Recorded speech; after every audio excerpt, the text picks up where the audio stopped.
just like in the garden, God's supposed to be the source of these things, right? Not like a byproduct, but these things are a byproduct of God, right? And so, yeah. So I lost them right whenever I was trying to look for them, and yeah, it was just pretty eye-opening for me at that moment. And Lindsey mentioned earlier about how God's laws are not the origin of truth, right, but the illustration of it. And so if we think about the original truth, we think about a person, right? So we know that it's always personal and it's always relational. So behind the universe is not a set of principles, but it's a person. Everything in the Bible that tells us how to live is really pointing us back to who we are meant to live, right? And if we flip these, then we become super legalistic, just like the Pharisees, and we become really good at following rules, but pretty terrible at following Jesus. And this ultimately isn't relational or transformational. This is illustrated pretty perfectly in Genesis chapter 26, verse 4 and 5. It's when God says to Abraham's son, "I will make your descendants as numerous as the stars in the sky, and will give them all these lands, and through your offspring, a nation on earth will be blessed, because Abraham obeyed me and did everything I required of him, keeping my commands, my decrees, and my instructions." In Hebrew, this is translated as because Abraham obeyed me and kept my old Torah. So if you remember, Moses is the author of Genesis, and also the Torah refers to the 613 laws that Abraham didn't have access to. Right? All these laws were written after this time, that it was after Abraham's time. And so we see that like the person matters more than the principles, right? We see this again. And so Abraham's credited for keeping the entire law because he knew the person. And he's also credited by the very person who received the stone tablets on Mount Sinai. So he understood that it's not the laws. Moses also understood it's not the laws that matter, it's the heart behind it. And that's how he was able to attribute Abraham to keeping these things. The essence or the heart behind the law is to know, trust, and listen to God. It seems like a daunting task to have to keep track and obey all these things, but it's really not that complicated when you think about just having a relationship with God, right? Here it says that Abraham was able to do it, so it's not impossible. He was just submitted to the lordship of God. This is the end of my little testimony in this lesson here, but the big turnaround for me coming out of that high school, or that youth group experience, I was going to St. Houston for school, as we mentioned earlier, and I heard about Kyle because there was a couple people in my church that went to Kyle, so I knew that small groups were a thing. So I was like, all right, well, no one really cares about me, so I'm gonna make sure I find the right small group leader, right? I'm gonna hunt for him, total anomaly. Typically you have to hunt people down to get small groups, but I was like looking for it. But I think I went through 3 people that were small group leaders, and I was like, no, you're not the one. No, you're not gonna love me the way I want you to. So I'm gonna keep moving on. Like, who am I to say these things, you know? But I had this idea, this motive, and these thoughts. But I still had like a pessimistic mind. I still had my expectations super low. I was still thinking like, once I finally get in a small group, like we're just gonna hang out for a little bit, talk about Jesus, and then they're not gonna care about me the rest of the week. It's fine. It's whatever. It's just how my life's been thus far. But I met my friend James, and he was the perfect. God's divine, right? So he sets up divine encounters. He was the perfect person to be in my life. Because he asked about my life, he did things that I wanted to do after listening to the things that I liked. So he didn't have to say, "Richard, what do you like to do?" "Okay, let's go do that thing." We would be in a conversation, and then I'd just start talking about my life, and then he would remember those things and be like, "Hey, come with me to do this thing that you really enjoy." And that's a lot more meaningful than be like, "What do you like to do?" "Okay, let's go play tennis." You know? So he did that, and then he also would like show me how to do the things that I was trying to do within the youth group this whole time. Right? So my whole life has been like trying to serve the church and gain like favor in that or whatever. But James, he served Chi Alpha a lot and really well, but hardly anyone knew to any extent what he did. right? Because he served so far under the radar so that he could give God the glory for everything that he did, right? So, and on top of this, he was also the first person to treat me like a true friend, even though I had nothing to offer him, like I mentioned earlier. I had nothing. I was like, I'm pretty surface level. There's nothing deeper than what you see, so I'm sorry. But he was still pushing through, still being my friend. And then this showed me God's heart towards me because God wanted me to come to him, even though I had nothing to offer God, which is true. God's totally infinite. He doesn't need us for anything, but he wants us so desperately. And that's what I had been missing. And then on top of that, James, when he would take me to see his friends, he wouldn't just introduce me as this new dude that he met, or like his small group guy. He would introduce me as his friend and as someone that was actually important to him personally, which was totally bizarre to me. I had never seen something like that at all. And because of this, it showed me that like I didn't have to prove anything. I didn't have anything to prove, so he was just like, I don't care. Like, I appreciate you because God created you. Right? James showed me that God's laws are descriptions of reality, and that the circumstances that I was in were a direct result of my choices and my motivations behind them. All right, we're almost done, guys. I'm gonna do another check-in. How we doing? Good? Okay. We feel like we're like volleying back and forth, like story, lecture, your turn, my turn. So you guys are doing awesome. Thanks for tracking with us. All right, well, I'm gonna go way back then.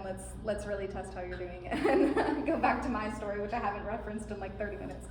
But where I left off in my testimony is that I was wrestling with self-worth, right? I just shared my testimony with my youth group and my parents. I was wanting to live for Jesus, but I didn't feel like I could ever fully live up to anyone's expectations, not my parents, not my churches, and definitely not God's.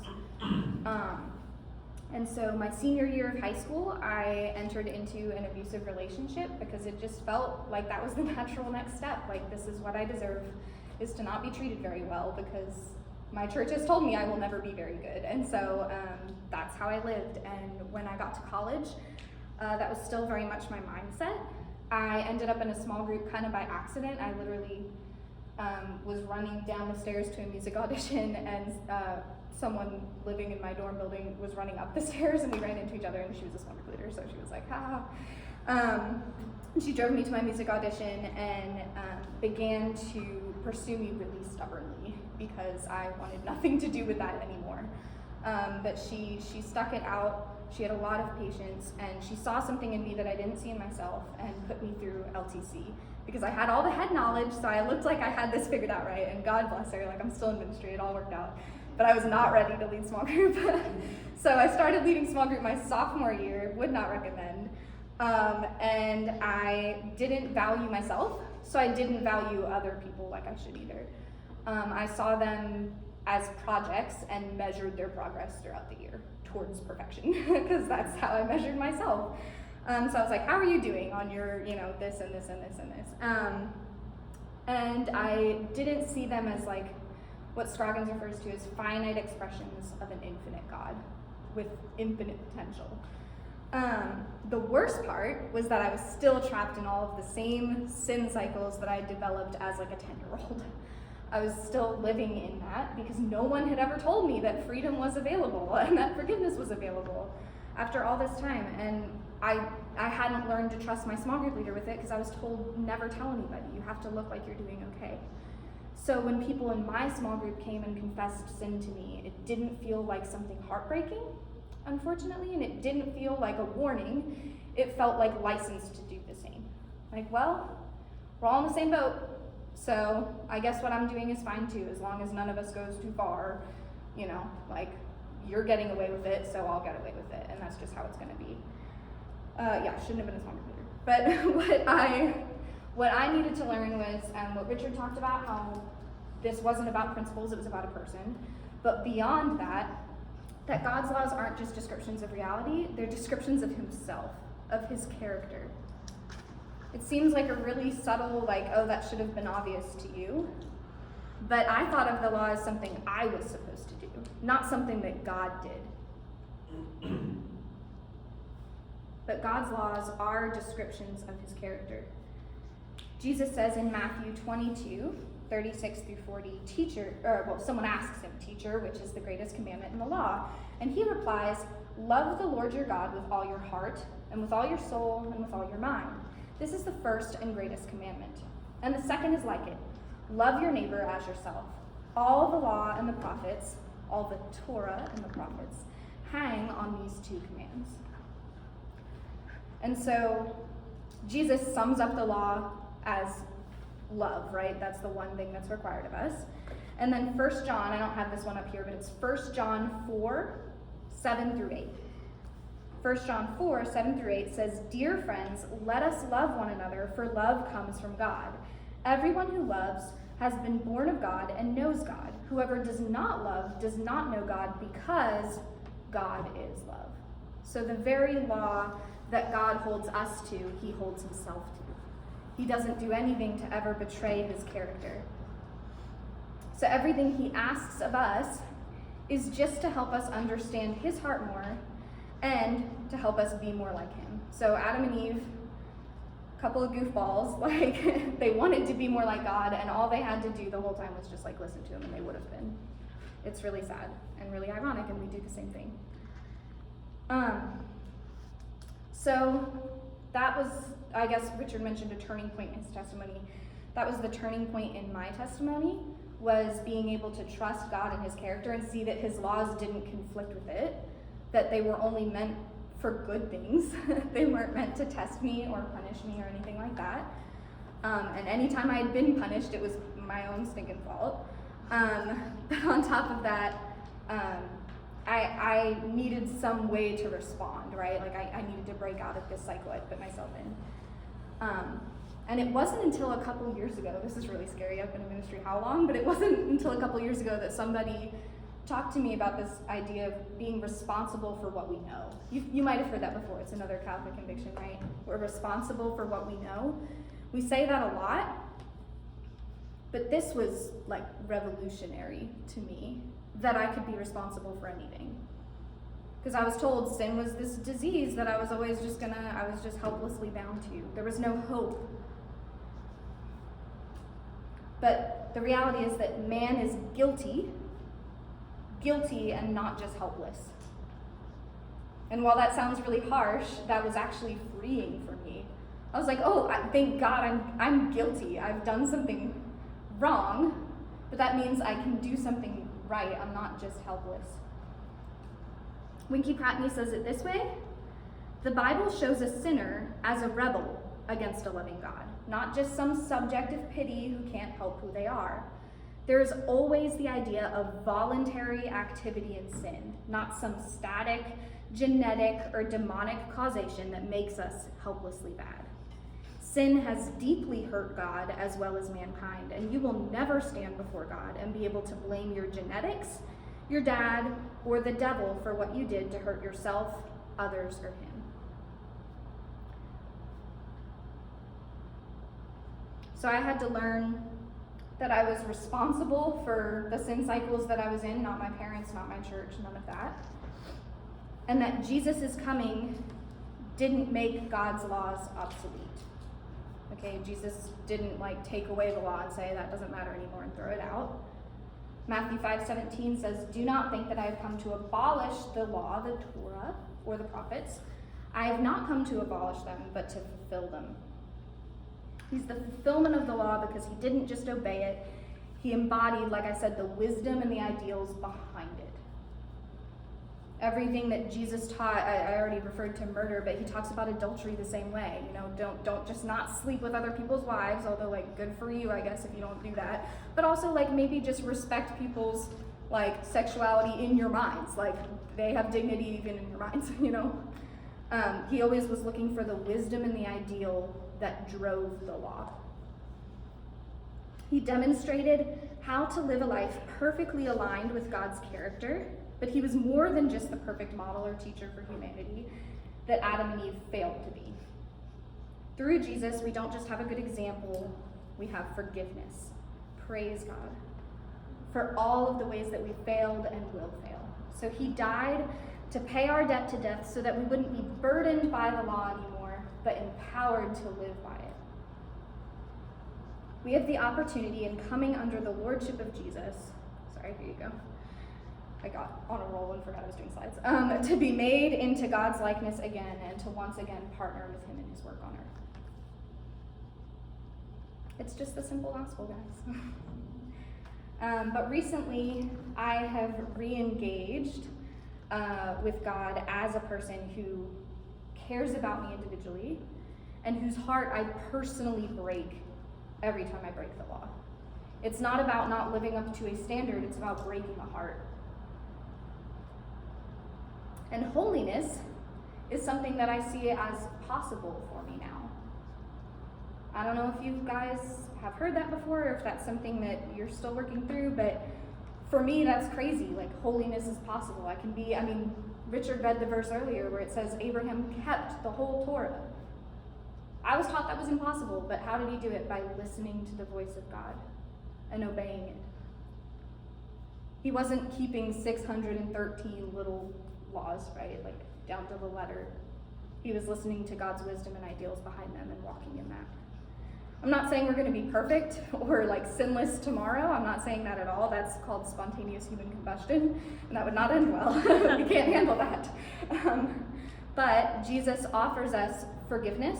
He offers us freedom, and then he sets the expectation for holiness as the standard. So, for example, you guys are probably familiar maybe with the story of the adulterous woman that's dragged before Jesus and told that she's going to be stoned. And Jesus says, all right, well, whoever's without sin, you throw the first stone. Nobody does. They walk away. And then he says, has nobody condemned you? Then I won't either. So he offers forgiveness. And then he says, go and sin no more. Freedom, expectation to walk in holiness. They're always paired together. And so I don't know where you guys are in your personal walk with Jesus, but we have an altar call, but we don't have any music or you can come kneel up here if you want, I guess. But I do want to offer you this like challenge and encouragement, I guess, in place of an altar call, which is wherever you are in your walk with Jesus, if you have not received forgiveness, or you feel like you haven't received forgiveness, you've never confessed your sin to someone, a brother and sister in Christ, and had them tell you with the authority of Jesus, you're forgiven. That's done now. I don't even remember what you just told me. I want to encourage you this weekend, like, find somebody that you can talk to and receive forgiveness from, because Jesus gives his disciples the authority to do that.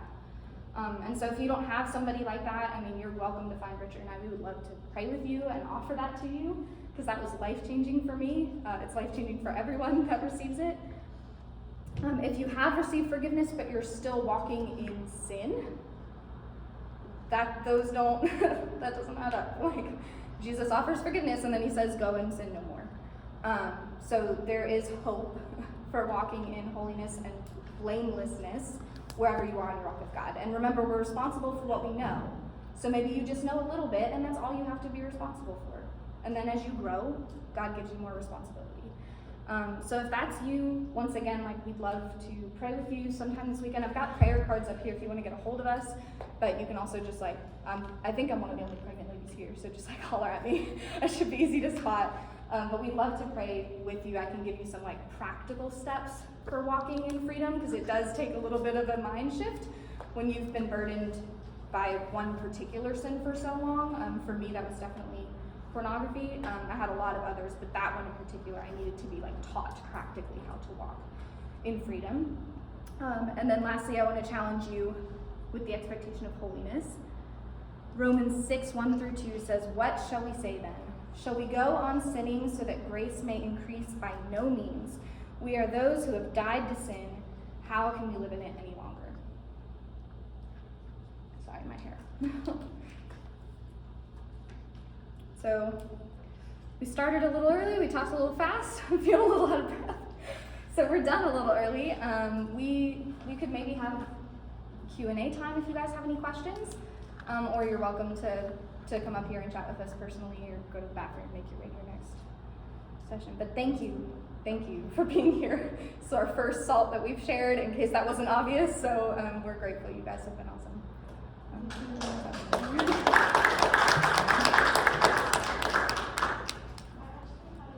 Yes. Yes. So I've kind of been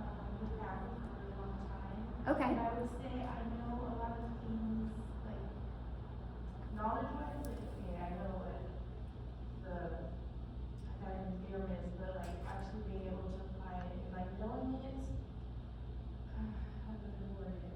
But like, and actually knowing it in your heart, like, okay, I know what love is, but do I know what love is? You know what I'm saying? Yeah, I think so. So, does it imply with, so, you're responsible for what you know, so you're responsible for what you know in your heart as well, or you're responsible even if you don't know it in your heart, just in, you know what I'm saying?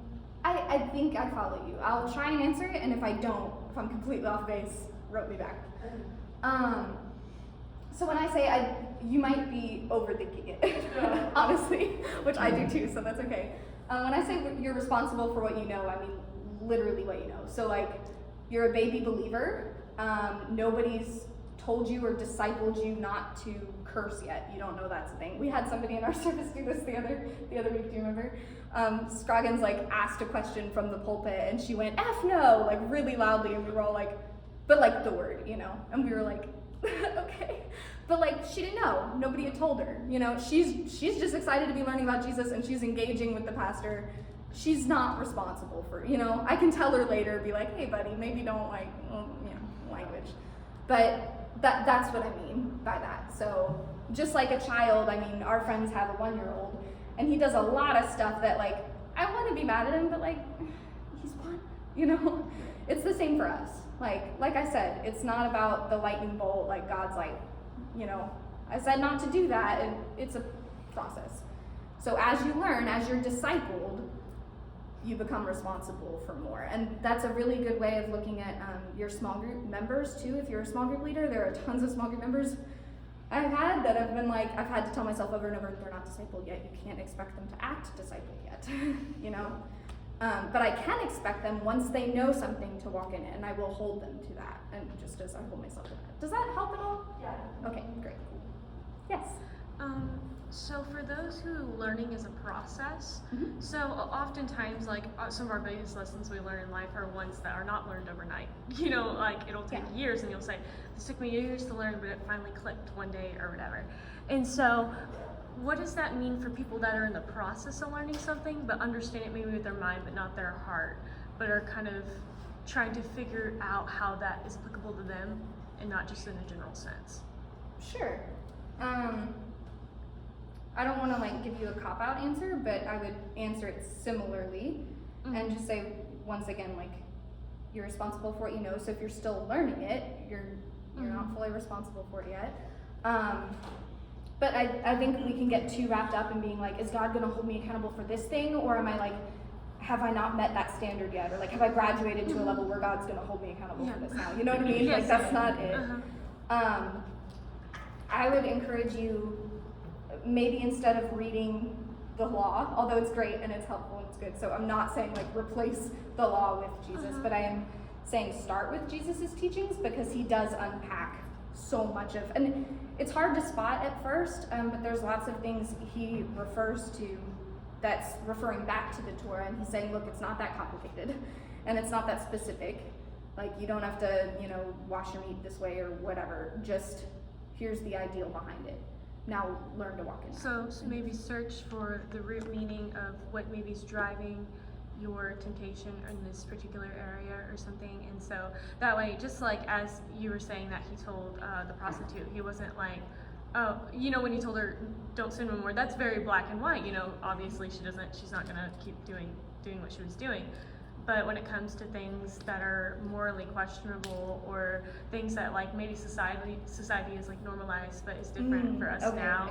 Do you see what I'm saying? And like, so the norms now are different than they were, you know, even 10 years ago, 20 years ago. And so changing in such a fast producing, you know, culture like this, it's very hard for us to know sometimes, like, is this okay? Is this not okay? Okay, that makes a lot of sense. You know what I'm saying? Yes, yeah.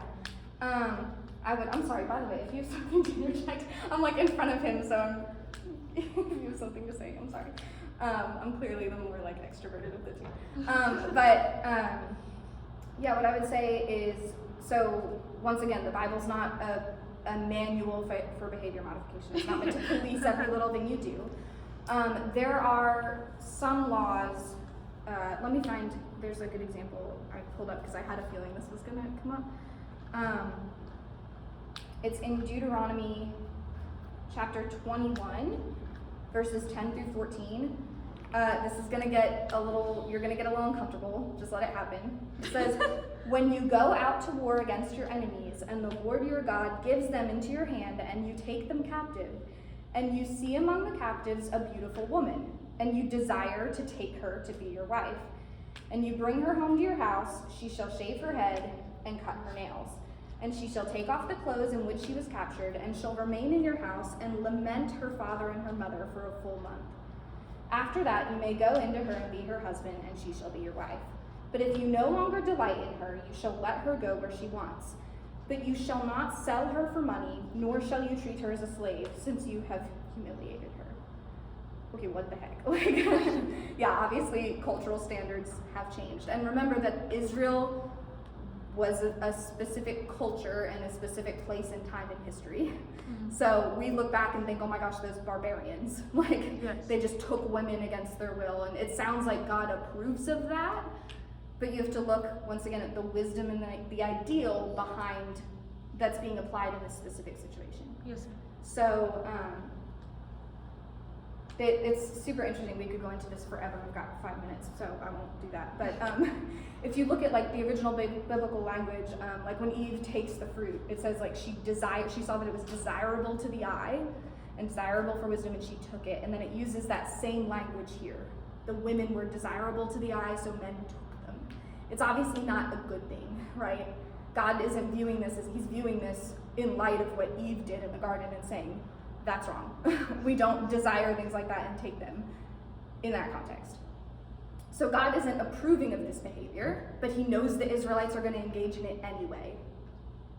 So in their culture, that's what they did in the ancient, and so God's working within their culture to give them an ideal of, all right, if you're going to take this woman, if you insist on being greedy like that and humiliating her, then you're going to give her a full month where you don't touch her. And if you still want her after that, then take her to be your wife, and then you have to follow all of my ideals for the way you treat a wife. And if not, you let her go, and you don't sell her for money because she was never yours to begin with. So see, like, God's working with the Israelites. It's not perfect, it's not ideal because we're not in the garden anymore, but the wisdom and the ideal behind it Yes. is still. So ideals are basically like a reflection of human instinct, somewhat. Is that kind of like where you're going about that too? The ideal behind the law is God's wisdom and character. Okay. And anytime you see examples in the Torah that are a little weird, that's humans in specific situations doing what they're not supposed to do, and God saying, hey, remember my wisdom. Okay. Hey, walk in this. Mm-hmm. Okay? So I would say the same for your own life. Like, there's no need to start with nitpicking and policing Mm-hmm. specific things. Look for God's wisdom and ideal in Scripture. Through the life of Jesus is the best way to do it, the best way to start. And start applying those things. Mm-hmm. And God's not going to ever say, like, you haven't met the standard yet. you should know better and do better than that. Like, as long as you're walking and pursuing and following Jesus and his wisdom and ideals, like, that's a good place to start. Thank you so much. Yeah, I hope that was an okay. Sorry, I may have gone on a rabbit trail. But. No, it's great. Thank you. Do you guys have anything else? No? All right. Well, you've been awesome. You've been awesome. We have prayer cards up here if you ever do want to like email us or text us or whatever. You're welcome to. Like, we love these kind of conversations. So thanks for being here, guys. You guys did awesome. You're really